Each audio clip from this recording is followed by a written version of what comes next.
Vocês me ouvem? Vocês têm que mudar para o canal 1. Canal 1. Canal 1. Canal 1 no fone. Canal 1. Primeiro botão. Você me ouve? Aumenta um pouco.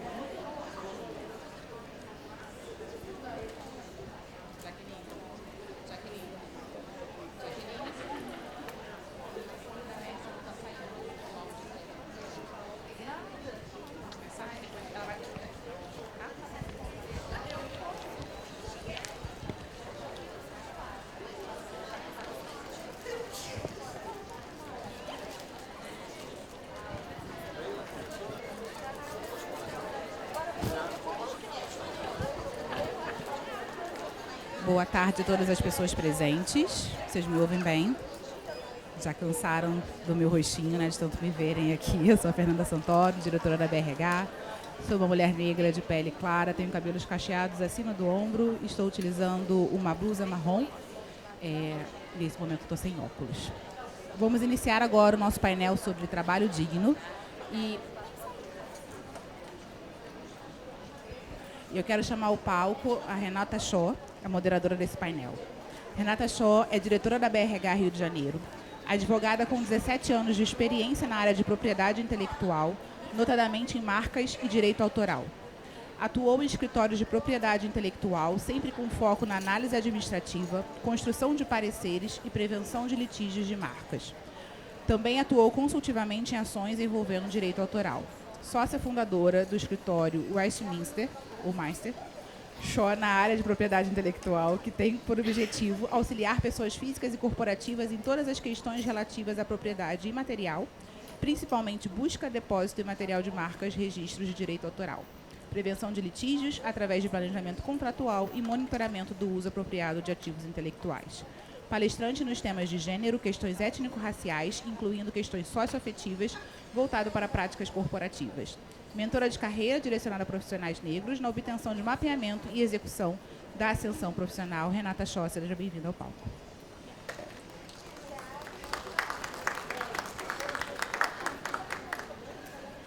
Obrigada, gente. Vocês estão me ouvindo bem? Boa tarde a todas, todos e todes. É um prazer estar aqui, mas também uma grande responsabilidade. Então, eu espero que todos vocês tenham uma tarde de muito aprendizado, de muito conhecimento e de muito uso responsável do nosso tempo corporativo. Porque eu acho que os nossos convidados aqui hoje têm muita informação, muito conhecimento e, assim, vocês vão sair daqui com várias possibilidades de ação. Pelo menos ideias, eu acredito. Bom, gente, peraí que eu não sei nem onde vou sentar. Calma. Ele vai embora. Calma. A pessoa é meio... Peraí. Então, deixa eu começar para a gente falar sobre um pouquinho sobre o nosso painel, tá? Antes da gente chamar os nossos panelistas. Diante dos escândalos recentes envolvendo trabalho análogo à escravidão em vinícolas e indústrias têxteis, surge o questionamento sobre o que é trabalho escravo e sobre qual é o papel das empresas, governo e sociedade civil para a garantia do trabalho digno. Teremos a participação de uma procuradora do MPT, de uma especialista em relações de trabalho e desigualdades e do fundador de um negócio de impacto que visa transformar as jornadas migratórias em experiências legais e dignas. Já chamarei cada um deles, lendo a mini bio de cada um. Bom, nesse painel serão discutidos os principais conceitos que envolvem a dignidade do trabalho, as diretrizes internacionais e nacionais sobre o trabalho digno, o dever de diligência das empresas e os caminhos para a denúncia e proteção do indivíduo. Abordaremos trabalho análogo à escravidão, trabalho digno, dever de diligência das empresas, cadeia produtiva e proteção dos cidadãos. Bom, gente, sem mais delongas, vou começar a chamar os nossos convidados. Primeiro vou chamar a Mércia Silva. Mércia Consolação Silva é socióloga, formada pela Universidade de São Paulo, pela USP, onde também defendeu o mestrado em Ciências Políticas. Durante 8 anos, foi diretora executiva do Impacto, Instituto Pacto Nacional pela Erradicação do Trabalho Escravo. Mércia tem mais de 20 anos de experiência em coordenação de programas e pesquisas nas temáticas de direitos humanos e do trabalho. Especializada em questões de gênero e raça, desenvolveu trabalhos no CERT, que é o Centro de Estudos de Relação de Trabalho e Desigualdade, como consultora e analista.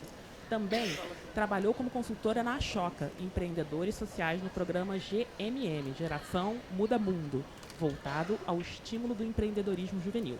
Faz parte do Conselho Deliberativo do Fundo Casa e do programa Tecendo Sonhos da Aliança Empreendedora.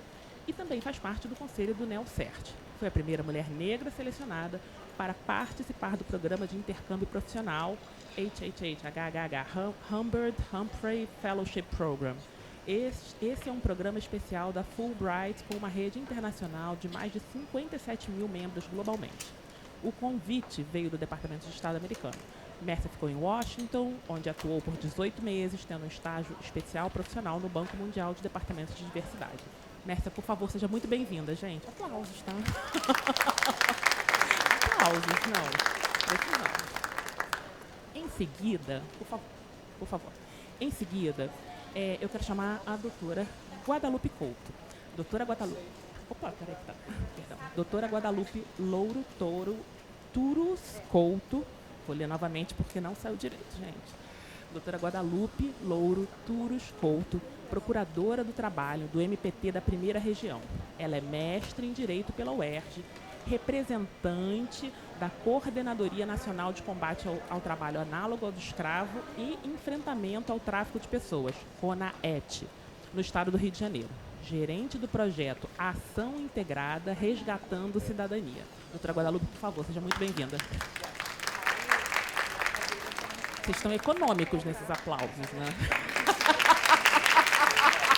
Agora sim. Quero ver quando for o Bob, hein?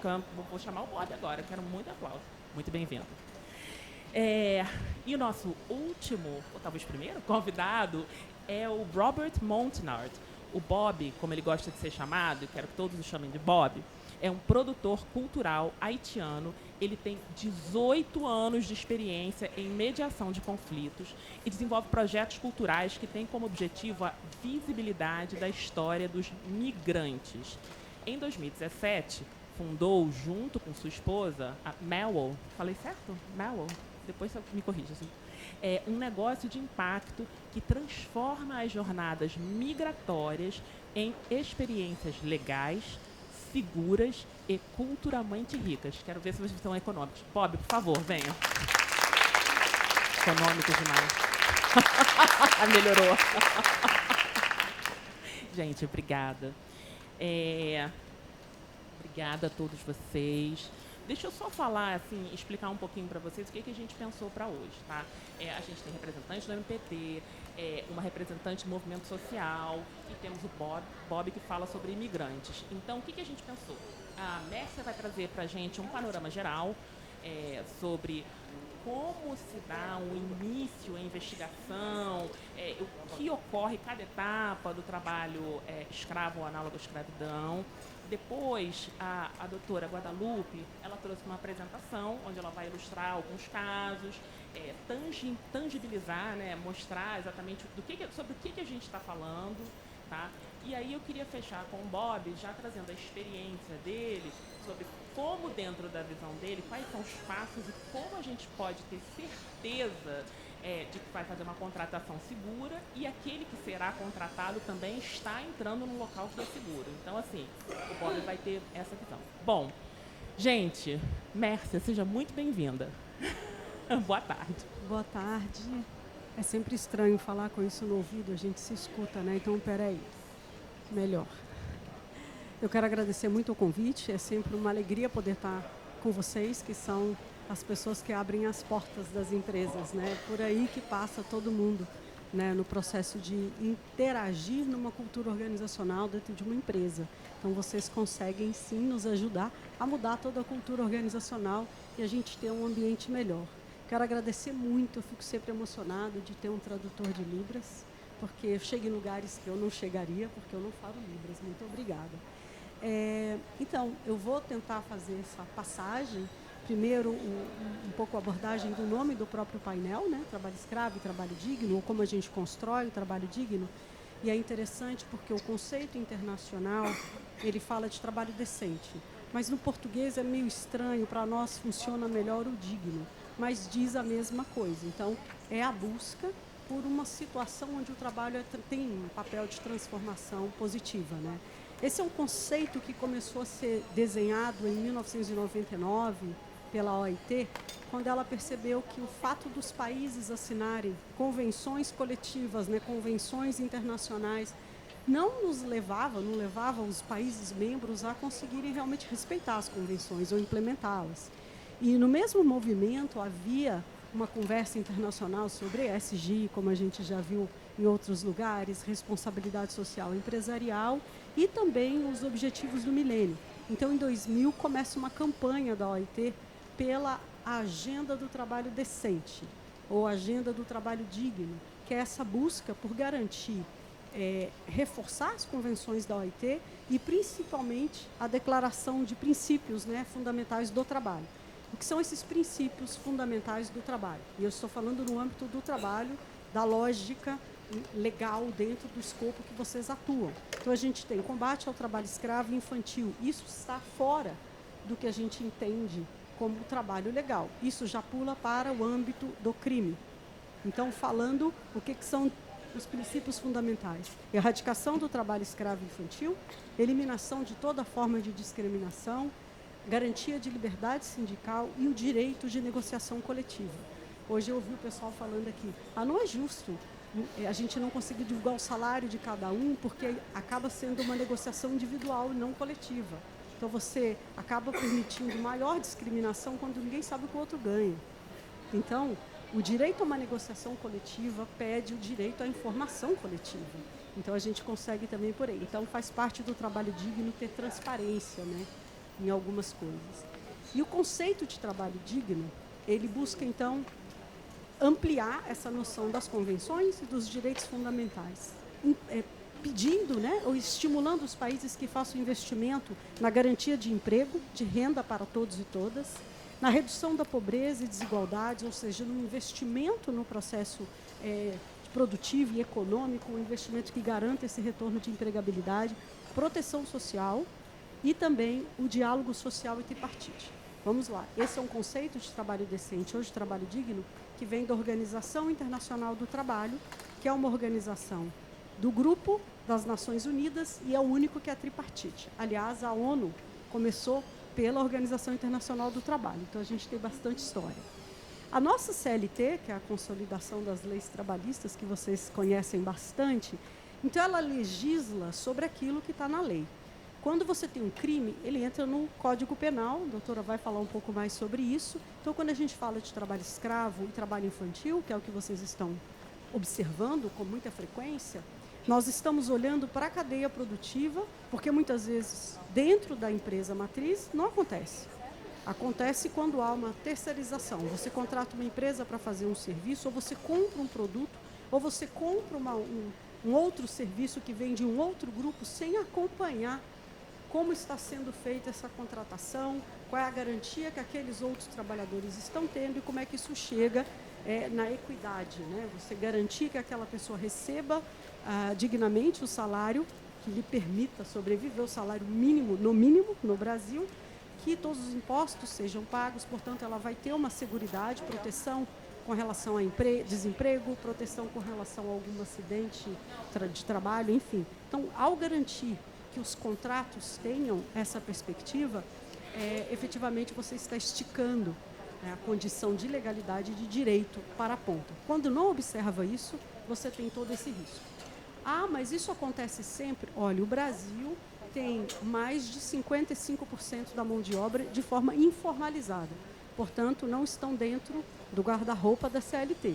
Estando fora dessa proteção, dessa sombrinha, você tem um risco muito grande disso acontecer. Agora, a informalidade não necessariamente significa todo mundo com trabalho escravo. Você tem outras formas de formalização dessa relação de trabalho produtiva, como as MEIs. Eles não estão contratados via CLT, mas eles estão trabalhando em outro ambiente, em outro vínculo institucional. Mas é aí que você tem que observar qual é o grau de quantidade, né, de informalidade naquele estado, naquela cidade que a sua empresa está fazendo negócio. Como é que você pode, então, observar isso? Tem muitas MEIs, ou é só uma questão mesmo das pessoas não terem acesso a uma formalização? São coisas que o pessoal da RH pode acompanhar. Ah, mas eu não sou eu que cuido de contratos. Eu ouvi na outra palestra ali, tudo tem que ser transversal. É importante que vocês conversem com o jurídico, com compras, para dizer, olha, em termos de trabalho digno, eu tenho que meter a minha colher aí sim para garantir que as cláusulas estendam o benefício que temos aqui aos demais. Né? O que a gente tem, então, em relação... Quando você tem um trabalho escravo, o que acontece? Você tem dois caminhos. Vamos imaginar, e todo mundo que sabe, quando tem inspeção do trabalho. Às vezes, o Ministério do Trabalho vai até uma empresa para olhar se está tudo ok, se está toda a documentação registrada, impostos pagos, né? Isso acontece, tem inspeção do trabalho. Se numa situação dessa, ele chega, né, o inspetor ou a inspetora do trabalho, chega e encontra uma situação que é tão ruim, que extrapola o que está definido na normativa, que chega ao trabalho escravo, ele faz um auto, lavra um auto, ela já deve ter lavrado vários autos, dizendo isso é trabalho escravo, porque aí vai dizendo os pilares, né, quais são os componentes, as características disso. Esse é um caminho, ou seja, no ato do Estado de verificar o cumprimento da lei, ele já identifica trabalho escravo. O outro caminho, que é o mais comum, é denúncia. Então, o cidadão liga por o número 100, diz que 100, e denuncia trabalho escravo. Aí ele vai dizer, olha, passei no restaurante, estava numa fazenda, ouvi uma fábrica, a casa aqui do lado, aquele prédio está suspeito, enfim, o que ele ou ela identificar enquanto potencial violação de direitos humanos, exploração de trabalho escravo, exploração de trabalho infantil e exploração de vulnerabilidades. Né? As pessoas estão em vulnerabilidades, e aí nós temos os imigrantes, quando chegam, são várias vulnerabilidades, desconhecer a língua, não conhecer o território, às vezes não ter documentos, e eles são também aliciados, muitas vezes, para esse tipo de exploração. Então, você tem denúncias, aí o Estado faz todo um trabalho de inteligência, e então vai lá fazer uma inspeção específica de trabalho escravo. Quando é dessa forma, não vai apenas o Ministério do Trabalho, não vai apenas o Departamento, a Secretaria de Inspeção, vai o Ministério Público, também vai a Polícia Federal. Você tem um conjunto grande, às vezes até tão grande que é chamado Grupo Móvel, tira gente de vários lugares do Brasil e vai para aquela região. Então, esse grupo vai lá, aplica, então, toda a proteção possível, tira aquelas pessoas de situação de trabalho escravo, registra a carteira, devolve elas para casas, né, para a casa delas, para o endereço, assistência médica necessária, seguro-desemprego, tem todo um arcabouço de proteção. Esse é o fluxo normal. Mas, às vezes, a pessoa é liberta pela polícia militar que chegou em algum lugar. E aí você tem um outro caminho, complica mais, a doutora vai dizer um pouco como é que complica. Agora, como acontece com as empresas? Isso é importante que vocês entendam. Foi numa fazenda, vamos aqui, a gente estava falando do sul de uva, já é um exemplo, mas tem café, tem cebola, tem gado. Então, você vai numa fazenda, mas também tem no urbano, tá? Tem no urbano, na produção de roupas, e tem no urbano na produção de pastel, aqui no Rio, ali em São Paulo, na construção civil. Então, infelizmente, está meio espalhado. Então, você tem a empresa, ela é autuada em flagrante, mas aquele produto também está associado com uma cadeia produtiva. Quem compra aquele produto? Então, hoje, há um entendimento muito grande que, dependendo do tamanho desse fornecedor, desse produtor, a responsabilidade nem pode cair só sobre ele, porque o preço pago pela grande corporação induz aquele tipo de exploração. Então, a responsabilidade do trabalho escravo recai sobre a grande empresa, porque ela é responsável pelo contrato, pelas condições de trabalho em que aquele contrato está sendo realizado. Então, o due diligence, que é a obrigação, o dever de você vigiar, acompanhar e fazer valer o contrato, fazer valer o seu valor, tem que estar garantido, ele tem que fazer parte do mecanismo de controle e de melhoria da cadeia produtiva. A cadeia produtiva faz parte do seu negócio. O seu negócio, para crescer, precisa que todos cresçam. Então, cada elo precisa crescer nesse sentido. Se a empresa foi autuada, e aí foi dito, olha, você comprou de uma fazenda que tem trabalho escravo, ou você contratou serviços e que tem trabalho escravo. Ela tem duas instâncias para pedir recurso, para apresentar documentação, e se ao fim e ao cabo ela estiver considerada como culpada, for considerada culpada, o nome vai para a lista suja. A lista suja é uma jabuticaba maravilhosa brasileira. Nenhum de vocês quer estar na lista suja, tenho certeza. A lista suja dá o nome das empresas que exploraram trabalho escravo e infantil, por mais que ela não diga. Os dados incorporam as duas situações, mas você não abre. E aí você tem essa lista suja desde 2003, e é uma lista que o Banco Central usa, e os bancos usam para negar investimentos. Quem está na lista não pode pegar empréstimos públicos por causa de uma normativa do Banco Central, né? Além disso, então tem essa punição, não vou dizer punição, a transparência do Estado brasileiro em mostrar a eficiência do uso do dinheiro público. Você paga imposto, eu pago imposto, e a gente quer que não tenha trabalho escravo, e o Estado está combatendo isso. A lista é um mecanismo de transparência.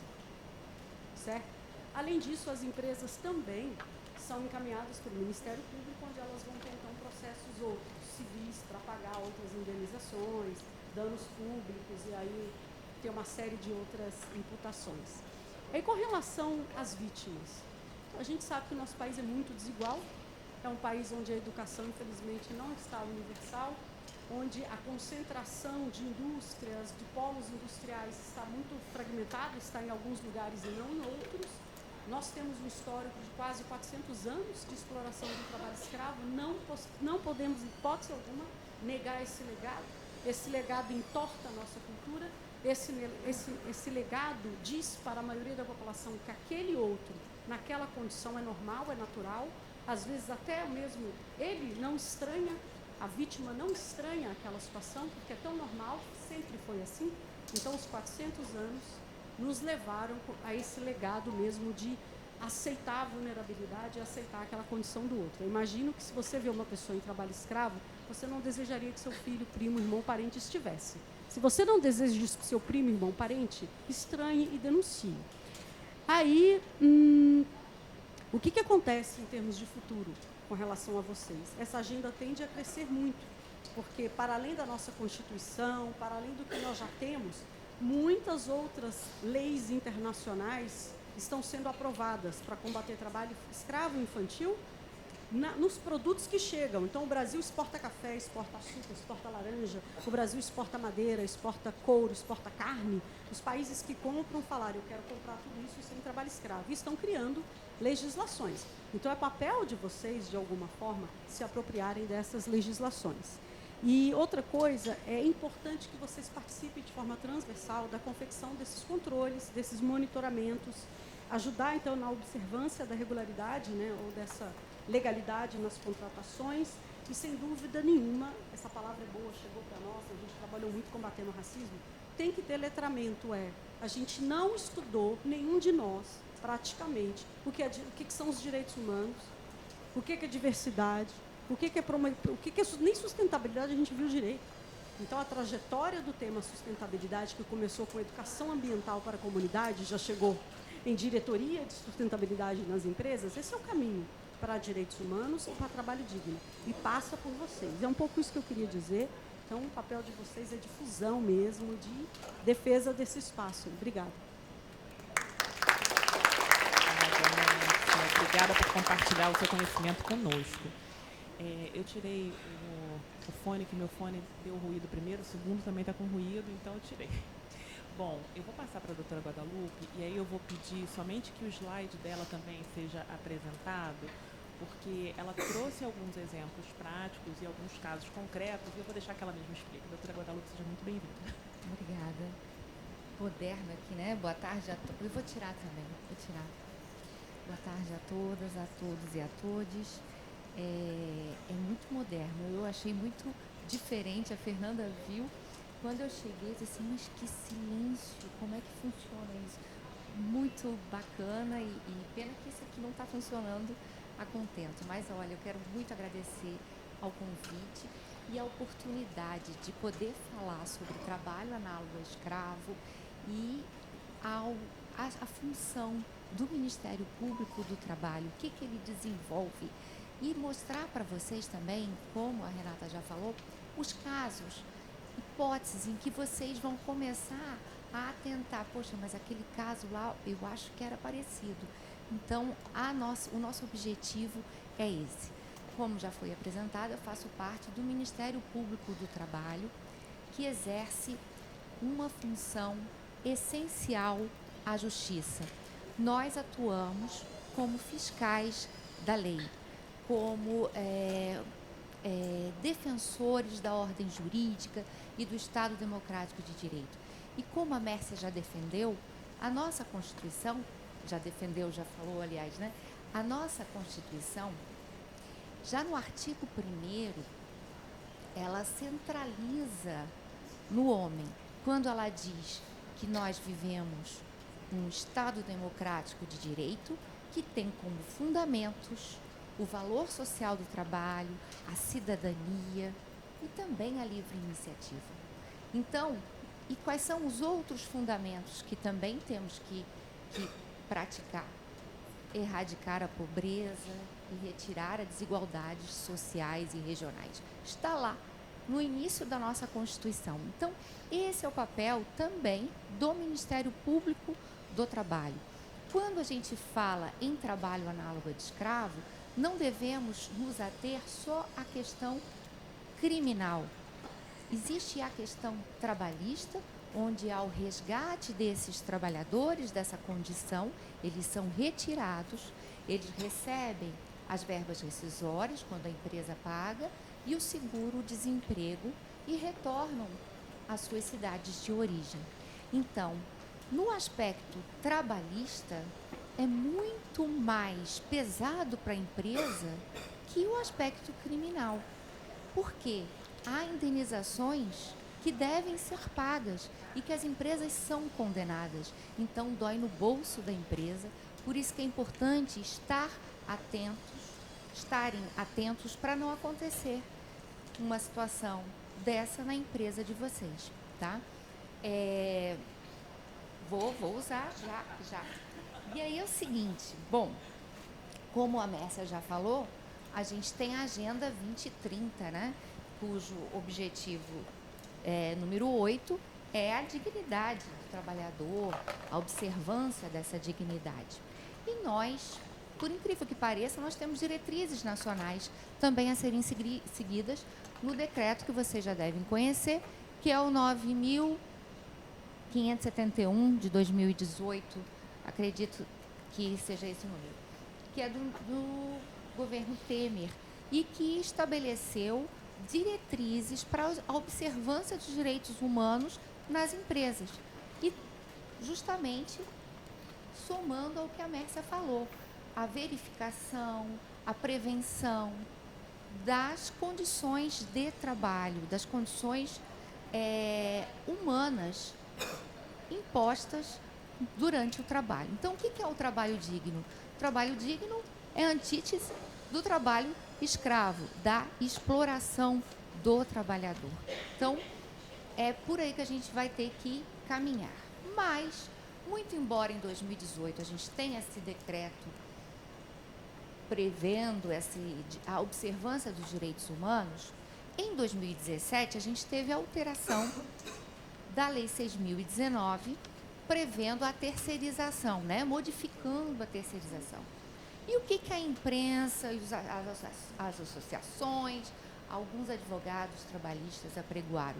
Olha, agora na terceirização pode tudo, terceiriza tudo, atividade meio, fim, aí a empresa, opa, que bom, né? Vou diminuir meus custos, vou lucrar mais, em prejuízo, lógico, a corda vai arrebentar onde? No lado mais fraco, que é o trabalhador.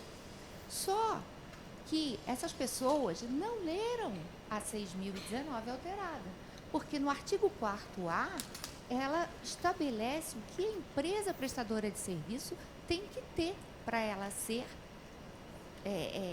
contratada. Então, ela tem que apresentar uma capacidade técnica e econômica. E aí, depois, em seguida, veio a decisão do Supremo Tribunal Federal, que muitas pessoas interpretaram da forma que melhor entendiam, né? Melhor para elas. Mas, na verdade, essa decisão do Supremo diz o seguinte: terceirização, oba-oba, em todas as atividades, ok, fim e meio, pode ter. Mas se tiver fraude e presentes estiverem os requisitos da relação de emprego, o vínculo vai ser reconhecido. E aí, nesse oba-oba da terceirização, o que está havendo? Um número imenso de resgate de trabalhadores em condições análogas a de escravo. Nós vimos isso no vinho agora, né, no Rio Grande do Sul. A gente vê na cebola, na maçã, vê no setor têxtil. Por quê? Essa terceirização desmedida é que tem feito isso. Por isso estamos aqui, para mostrar para vocês que quando contratarem, terceirizarem, observe o artigo 4º-A, o 5º-A da Lei 6.019, que prevê a responsabilidade subsidiária quanto às verbas trabalhistas, mas com relação ao meio ambiente, a responsabilidade é solidária. E se nós, do Ministério Público do Trabalho, entendermos que ali há fraude, nós defendemos e entramos com a ação civil pública para exigir a responsabilidade solidária da empresa tomadora de serviços, observando a cadeia produtiva. Então, vou falar para vocês sobre o conceito de trabalho análogo de escravo. A gente utiliza o mesmo... Isso. A gente utiliza o mesmo do Código Penal, do artigo 149, como parâmetro. Lembrando vocês que a nossa justiça é diferente, o Ministério Público do Trabalho atua perante a Justiça do Trabalho e, para a empresa, é muito pior ser condenado na Justiça do Trabalho por trabalho análogo a de escravo, porque mexe, como eu já disse para vocês, no bolso. E a empresa vai ter que adotar um comportamento diferente, não vai mais poder, né, vai ter que assumir uma série de atitudes, de obrigações de fazer e não fazer, para que essa prática não se repita na sua empresa. Então, segundo o 149, há 4 elementos que podem caracterizar trabalho análogo a de escravo. Esses 4 elementos, obrigatoriamente, eles têm que estar numa situação fática? Não. Basta um desses elementos para que nós, Ministério Público do Trabalho e Ministério do Trabalho e Emprego, caracterizem trabalho análogo de escravo. Como eu disse para vocês, Ministério Público do Trabalho, função essencial à justiça. A gente atua, investiga e entra com ação. Pode tomar um termo de compromisso. O Ministério do Trabalho e Emprego é órgão administrativo, ele faz parte do executivo. O Ministério Público do Trabalho, ele não faz parte de nenhum dos 3 poderes, tá? A gente não faz parte do Judiciário, nem do Executivo, nem do Legislativo. Mas o Ministério Público do Trabalho atua junto com o Ministério do Trabalho nessas inspeções de trabalho análogo de escravo. Então, pode ser servidão por dívida, jornada exaustiva, condições degradantes de trabalho e trabalho forçado, tá? Então, esses 4 elementos não precisam estar presentes em todas as... No caso, esse aqui eu aperto aqui, acho, né? E o primeiro elemento que eu vou tratar com vocês é o trabalho forçado. Trabalho forçado é aquele que mesmo que o trabalhador seja convidado para trabalhar em uma fazenda, vamos tratar do vinho. Todo exemplo eu vou dar para vocês do vinho. No caso das vinícolas do Sul, eles foram contratados, foram convidados para trabalharem, eles moravam na Bahia, para virem para o Rio Grande do Sul, para receberem o valor de R$3.000. Tá? Quando eles chegaram lá, eles tiveram que entregar os documentos, ficaram sem nada, e eles não recebiam salário. Então, eles não podiam sair, porque eles estavam ali coagidos. Então, trabalho forçado é o trabalho que, muito embora tenha ido voluntariamente, ele não sai, o trabalhador não pode sair porque ou tem vigilância armada ou tem uma coação moral exigindo que ele fique, tá? Só tem 5 minutos, vou correr. Existe também a servidão por dívida. Quando? Que teve também no caso das vinícolas. Eles chegaram lá, não receberam a remuneração, ia ser paga só no final da safra, e aí eles começaram a consumir no mercadinho próximo ali do local da colheita, com a ajuda do grupo econômico empregador. Então, os preços praticados eram muito superiores ao do mercado local, de modo a prender o trabalhador a uma dívida. Então, a servidão por dívida. Aqui, então, é um caderninho desses que daí no final do mês o trabalhador descobre que ele está devendo mais do que a força de trabalho que ele já vendeu naquele mês. E aqui, esses dois aqui são da indústria têxtil, em que há muitos bolivianos que vêm para cá. Então, vocês veem que já cobram a passagem. Vocês estão vendo aqui no espanhol, né? A passagem que está sendo cobrada e também o dinheiro dos documentos e da fronteira. Então, tudo isso é cobrado do trabalhador. É uma forma de mantê-lo preso ao trabalho, porque tem uma dívida a ser paga. Outro elemento caracterizador é a jornada exaustiva. Não é aquela que você, um dia ou outro, trabalha 2 horas a mais. Jornada exaustiva é aquela que exige do ser humano um esforço físico e mental, de tal forma que uma noite de sono não é capaz de recuperar a sua integridade.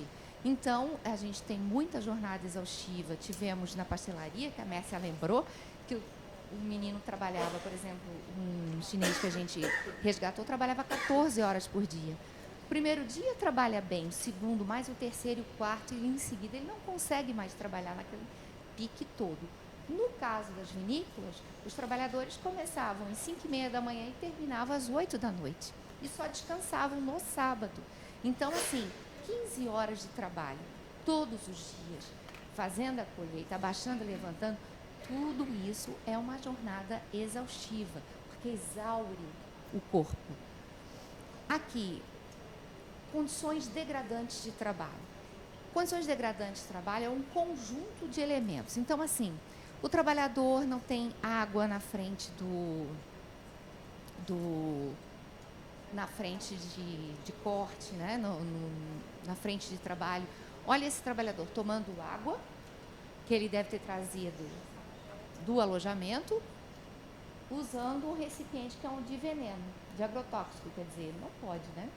Aqui, esse aqui já é da vinícola, é a comida estragada, porque eles recebiam a comida para o almoço 8 horas da manhã, não tinham acondicionamento, ficava na frente de trabalho, sem geladeira, sem nada, e aí quando chegava meio-dia na hora de comer, a comida já estava estragada.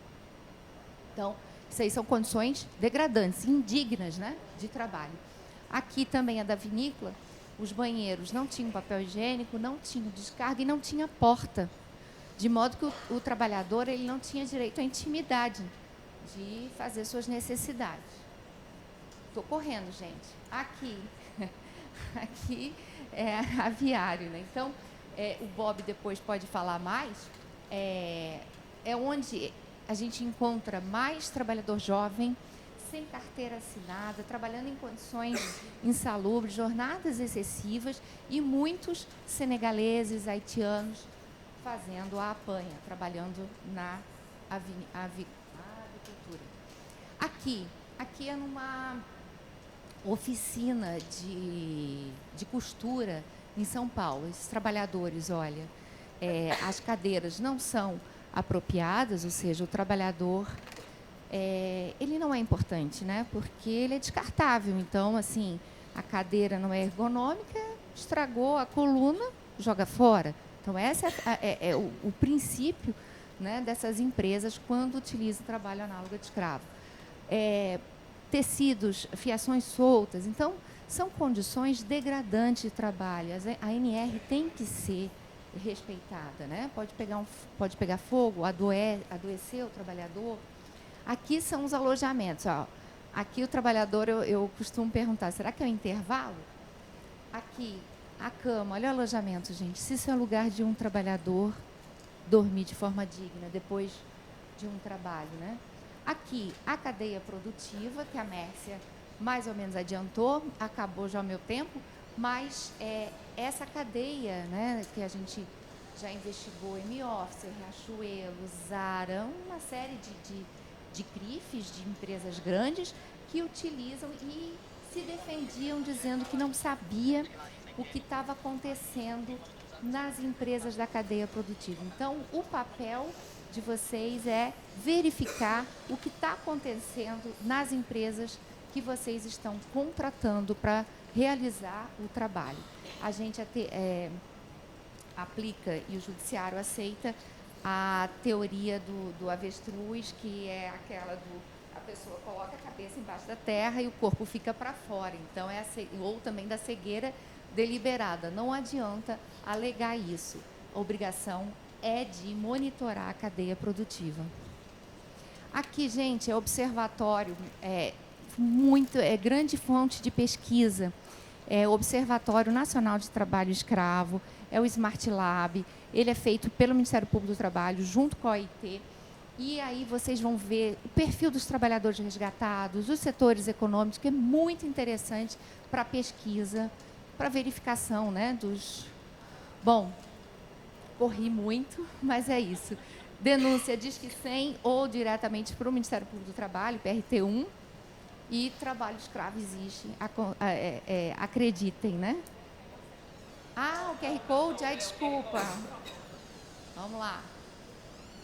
É só colocar no Google Observatório que vocês vão achar. Passei, desculpa aí muito, mas tudo bem. Obrigada. Muito obrigada. Gente, olha só, antes de eu passar a palavra para o Bob, eu queria que vocês saíssem hoje, a ideia desse painel é transmitir para vocês que são de RH a mensagem da importância do dever de vigilância. Eu acho que a Mércia começou falando, a doutora Guadalupe trouxe e fechou esse pensamento, o dever de vigilância. Muitas vezes o RH não pode tomar essa decisão final, mas ele pode sim tentar influenciar o conselho, ele pode tentar influenciar a alta liderança, né? Ele pode ficar naquele papel chato do eu falei, estou falando, né? Não, à vontade, mas eu tenho que passar para o Bob. Eu tive um exemplo aí era na cana-de-açúcar. Chegamos no RH da empresa principal e eles mostraram todos os trabalhadores, a listagem com carteira assinada, tudo direitinho. Só que a gente chegou, não tinha um nome, não batia com o outro. Ou seja, a empresa juntou carteira assinada de outro trabalho que estava desenvolvendo, de outra frente de trabalho. Então, assim, vocês têm que realmente fiscalizar e verificar tudo. Banheiro, documento, tudo. Muito obrigada. Bom, Bob, finalmente, né? Finalmente. Bob, olha só. Deixa eu te perguntar uma coisa. Até agora, a gente falou bastante desse trabalho análogo à escravidão com brasileiros. E eu queria que você trouxesse um pouco da sua experiência e como tem sido isso para imigrantes, para pessoas que chegam no Brasil, talvez em situação de vulnerabilidade. Muito obrigada. A palavra é sua. Tá, boa tarde. Bom, como você me apresentou, é Robert, mas todo mundo me conhece como Bob, então Bob é mais famoso. Eu sou do Haiti, meu sotaque já dá para perceber, eu não sou brasileiro, e hoje eu quero agradecer vocês pela oportunidade, pelo espaço para levantar nossa bandeira e colocar nossa pauta aqui também. E tem que haver, porque a maioria dos imigrantes sair do país de origem vem para o país que recebe com objetivo para trabalhar. Então, eu acho que caiu bem dentro dessa temática. Para falar de imigrante, a gente tocar nesse assunto direto, é bom entender esse mês de junho é mês dos refugiados, especialmente Dia Internacional dos Refugiados é 20 de junho. Então, essas palavras de refugiados e imigrantes, às vezes, para quem não é do assunto, pode ficar pedindo, mas tem diferenças? Não tem, porque um refugiado, os decretos, as leis que regem os estatutos de um refugiado, já ser uma coisa internacional, tem a ONU, tem a Agência das Nações Unidas que está protegendo. Um refugiado tem condições, tem lei que define o estatuto de refugiados. Mas um imigrante, como eu sou um imigrante, não sou um refugiado, porque eu sou do Haiti, não sou refugiado. O haitiano não pode ser refugiado no Brasil. porém pode ter um estatuto humanitário, mas um congolês, um sírio, um afegão, automaticamente chegar no Brasil é um refugiado. Então, Brasil, eu cheguei no Brasil em 2010 para uma questão de saúde, depois de um terremoto que aconteceu no Haiti. Eu comecei a entender o que é migração, o que é migrar, porque eu nunca imaginei na minha vida eu poderia sair do meu país e migrar no outro país. E quando eu cheguei no Brasil em 2010, a lei da migração do Brasil estava naquele pegada da ditadura. Então, é uma lei que já tem várias restrições para estrangeiros, porque a lei foi pensada no pensamento de proteger, para quem vem de fora, é quase considerado como um inimigo, como um invasor, tem que proteger o máximo. Então, essa lei que vem desde a ditadura atrapalha muito na minha chegada no Brasil. Eu, pessoalmente, eu demorei mais de 6 anos para ter estatuto legal aqui, para ter direito de trabalhar. E de 2010 até 2016, eu trabalhei na militância, nas discussões sobre políticas públicas. E a nova lei da migração do Brasil saiu em 2017. E essa nova lei me dá todos os direitos para um imigrante ou um refugiado. Igual um brasileiro, só você não vai ter direito políticos, vota e se candidatar. Então, em 2017, o Brasil saiu na frente. E hoje o Brasil é quase um exemplo na região sobre direito, lei sobre imigração. A lei da migração do Brasil é muito boa, super atualizado, sobre direitos, seja para estudar, saúde, todos os direitos que uma pessoa pode precisar. Porém, a gente sabe que o Brasil tem as dificuldades deles como um país que não está 100% nas questões de igualdade sociais, as questões de desemprego. Isso faz... A lei está super boa, mas na prática falta muitas coisas. Então, isso exige políticas públicas. Hoje é muito comum a palavra de políticas públicas, onde o nível nacional, federal está discutindo, está debatendo. Aqui no estado do Rio de Janeiro tem um comitê estadual para discutir sobre a temática, para procurar soluções. Tem um comitê municipal também, o município do Rio tem um comitê pelas políticas públicas. Então, são as conquistas. Parecer está tudo bom, mas ainda está no começo, porque a gente fala imigrantes e refugiados é vulnerável. É um público vulnerável que encaixa direto com a maioria ou porcentagem dos brasileiros que estão na vulnerabilidade.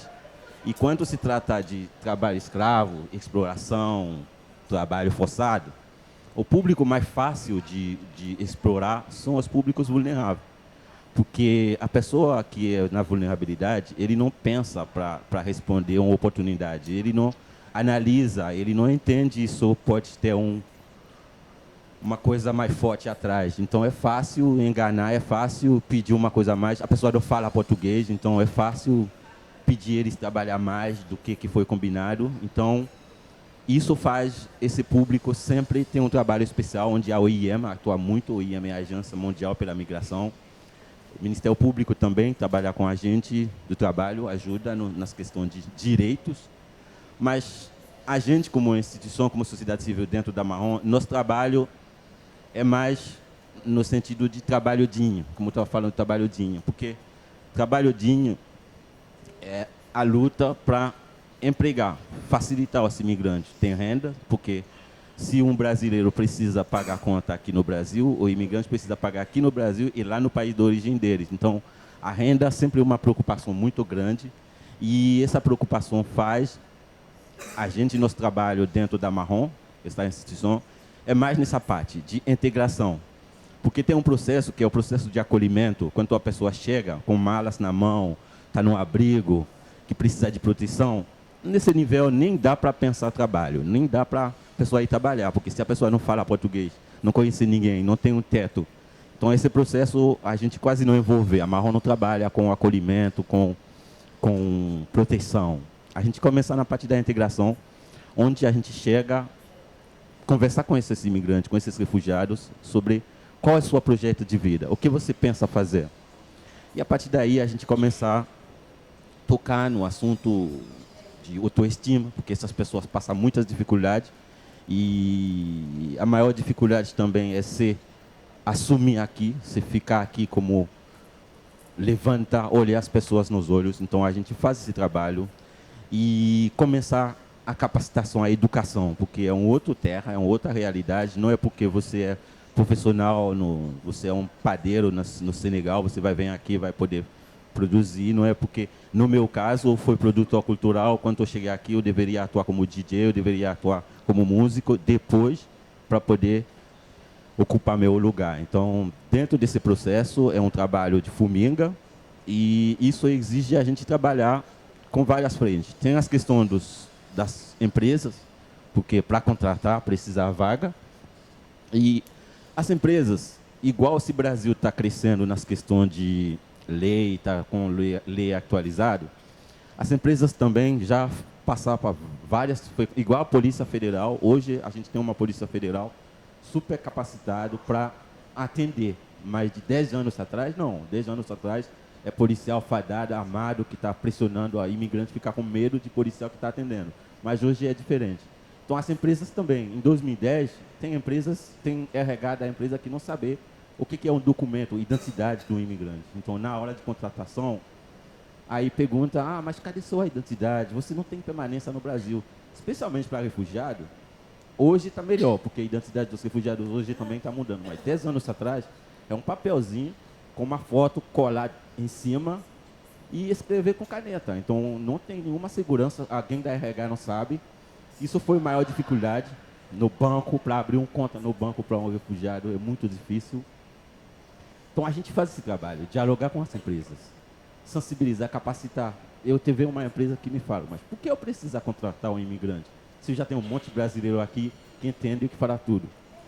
Aí eu respondo como um bom vendedor. Eu falei, não, você precisa contratar um imigrante porque é um público que vem para trabalhar. É muito produtivo e os imigrantes vêm aqui é só para trabalhar.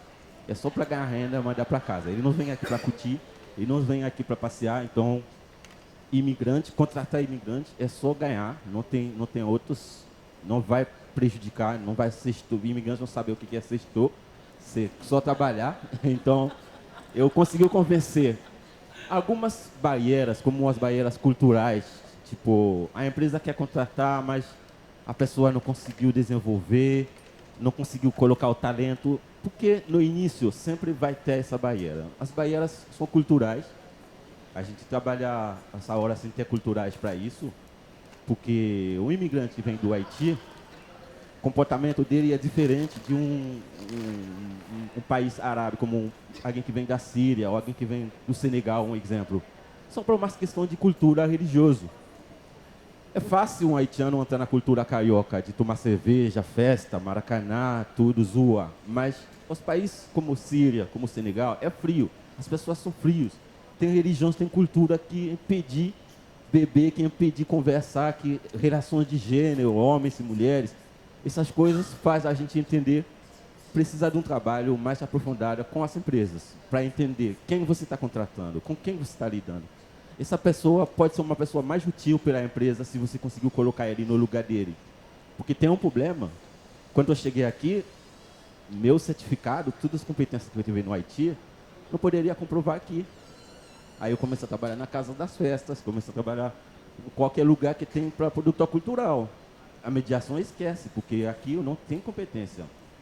Então, a questão de validação dos diplomas, para poder reconhecer um engenheiro químico da Venezuela, para poder vir aqui trabalhar, é muito difícil. Aí você vai estar trabalhando com uma pessoa dentro de uma loja para atender pessoas, limpar coisa que caiu, mas essa pessoa é um grande engenheiro que tem certificado tudo no país dele e que vem aqui para trabalhar. É uma pessoa que tem um problema psicológico. Se não entende isso, vai achar, o cara não quer trabalhar, o cara não está motivado. Então, essas dinâmicas atrapalham a partir do momento a empresa não entende com quem ele está lidando. A partir do momento esse trabalho é feito, é uma coisa super legal no sentido de é uma diversidade cultural, é uma pessoa que fala vários idiomas e é uma pessoa também que dentro da mala dele que trouxe coisa para contar, que tem uma história, que tem coisa para contar, que pode até, eu vou falar um exemplo. Tem um menino da Venezuela que procurou a gente, que falou, eu preciso de um emprego na Coca-Cola. Falei, por que Coca-Cola? Na Venezuela eu trabalhei lá para eles e eu inventei uma festa todo ano lá, a gente toca, a gente dança para eles. E a gente não tem uma relação com essa empresa. Eu começo a pesquisar. E quando eu chegar lá, eu falei para eles, não é só conseguir a vaga para eles, mas a gente conseguiu colocar festa venezuelanos dentro da empresa, lá em Jacarepaguá, Curicica, mais ou menos lá. E ele conseguiu fazer a festa dele de gastronomia, de música venezuelana, todos os anos lá na empresa. Então, eu falo sobre tudo isso, é para a gente entender, é um público rico, imigrantes e refugiados, rico no sentido cultural, mas essa mesma cultura precisa ser estudado, precisa ser entendendo, para não virou um fonte de conflito, seja sujeito de religião, de gênero, de todas as coisas as questões de cores, da pele das pessoas. Tem gente que vem de um país negro, mas que não sabe nada de militância sobre questão negra, sobre racial. Então, não sabe como eles têm que se comportar aqui no Brasil, que é um país que precisa. Então, nas questões do trabalho DIN, a gente faz todo esse trabalho para poder chegar na hora de a pessoa é contratada e depois de 3 meses a gente sabe, tem certeza vai ficar, depois da mediação de todos a hora de interculturalidade. Agora, falar de trabalho escravo é um assunto que eu não gosto de tocar, porque é crime. E para mim, a partir do momento é crime, o senhor é competente para tocar no assunto de crime. Porém, a gente entendeu, a gente trata 3 níveis dessa parte. Tem o nível de, a pessoa está num conflito, até na questão de desentendimento, não recebe o que foi combinado, porque ele não entende. Depois de tirar as taxas, depois de ser a carteira assinada, você não vai receber o que foi assinado na carteira. Então isso virou um grande conflito. Depois de 1 ano, a pessoa fala, passar 1 ano sem receber um salário legal, tô no trabalho escravo. Aí na hora de fazer uma mediação, não é um conflito que pode resolver. Tem um outro aspecto que é mais de o que a doutora estava falando. A pessoa é combinado. Eu vou trabalhar com você, eu vou morar nesse quartinho e você me pagar metade do salário. Aí começar a combinar isso, começar a combinar. E mais para frente, como você dorme no quartinho, no ateliê, pode continuar a trabalhar à noite. Isso aconteceu muito com costura, o que você estava falando. As grandes empresas de São Paulo, mas aqui no Rio também. Marca pequeno, que está produzindo pequena produção no pequeno cantinho, está contratando mulher latino-americana e na pandemia não está vendendo, você viu, o negócio não está andando, então você vai receber sua comida, não receber salário, aí depois não quer trabalhar, a dona da empresa está estressado, vai começar com agressão, violência, aí virou uma grande situação. No nosso caso, até lá a gente trabalhar, articular, fazer a mediação.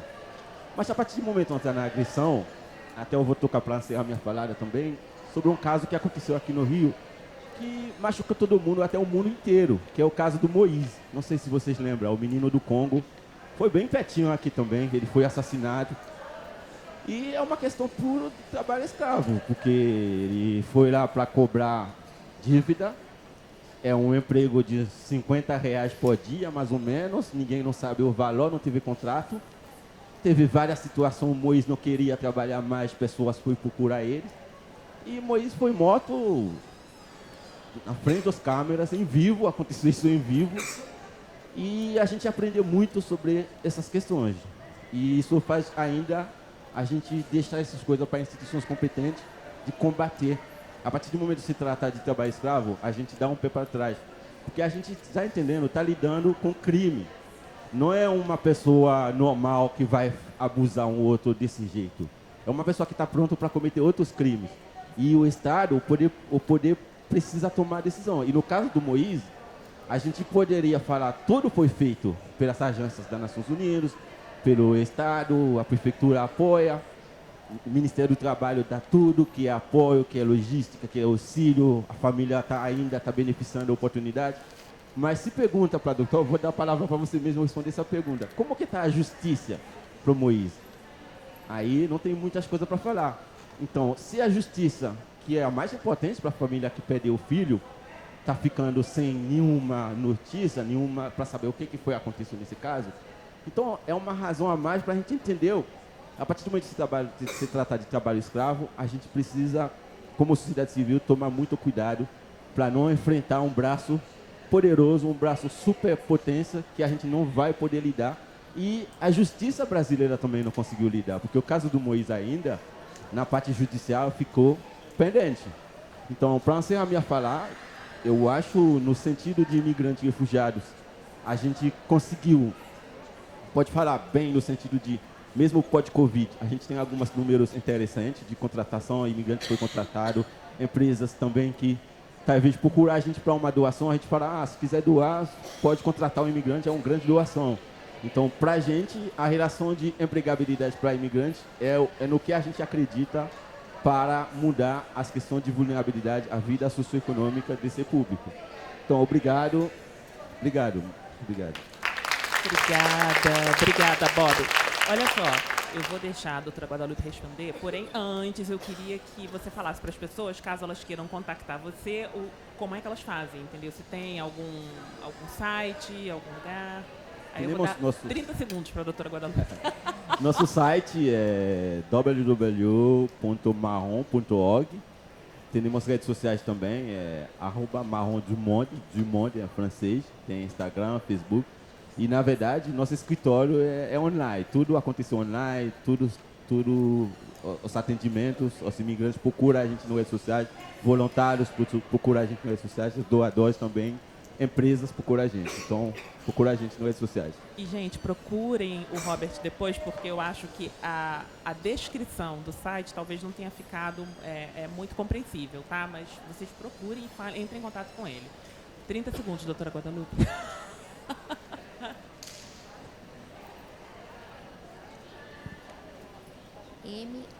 MAWON. Que todo mundo trabalha. Todo mundo ajuda. Gente, olha só. Tá ligado. O caso Moise. Ele foi brutalmente assassinado, como o Bob já contou. Ele trabalhava como cardapista. O que é o cardapista? É o garçom da praia. Ele, então, levava o cardápio e as pessoas encomendavam os salgadinhos, a bebida, e ele fazia aquele trabalho de sair da areia, ir lá no quiosque buscar o alimento e servir para os seus clientes. Então, ele trabalhava, ia de manhã e só recebia a diária no final, lá pelas 8, 9, 10 horas da noite, que o pessoal curte uma praia à noite. Então, ele trabalhava sem água, almoço de vez em quando tinha, mas ele não tinha como parar, ele não podia parar para almoçar em outro estabelecimento, até porque ele não recebia ticket de alimentação. Então, ele desenvolvia as atividades sob sol, sem protetor solar, sem água, sem um protetor para o pé, queimando os pés, tomando insolação. Então, assim, a gente conseguiu demonstrar que ele trabalhava nessas condições, em jornada exaustiva e condições degradantes de trabalho. E sem receber todos os direitos trabalhistas de domingo a domingo. Então, a gente colheu depoimentos, reuniu provas e ajuizou a ação em face dos dois quiosques onde houve o assassinato, da Orla Rio e também da Prefeitura do Rio de Janeiro. A gente pegou a cadeia produtiva que tinha o dever de diligência. Pedimos todas as obrigações para futuro, né, para observar, registrar, mesmo que seja imigrante, pagar todos os salários, direitos trabalhistas e o dano moral coletivo. Com relação à família do Moise, na mesma ação, nós pedimos um pensionamento mensal para que a família, porque ele era arrimo de família, para que a família sobrevivesse até sair a sentença, né, transitasse julgado, desse tudo certo. Então, assim, é o pensionamento, é o dano moral, individual também, e o pagamento de todas as verbas trabalhistas não honradas durante o período que o Moise prestou serviços ao quiosque. O judiciário ainda não julgou, não marcou audiência preliminar de conciliação, não deu a liminar e o Ministério Público do Trabalho fez o seu papel e estamos há mais de um ano aguardando o agendamento, a designação de data para a audiência preliminar, a conciliatória. E é isso. Obrigado? Tá. Obrigada, doutora Guadalupe. Obrigada, Mércia. Muito obrigada, Bob. Com essas palavras a gente encerra o nosso painel, agradecendo muito a vocês, mas principalmente, convidando a todos para que pensem se há algo que possa ser feito hoje para mudar essa situação. Obrigada.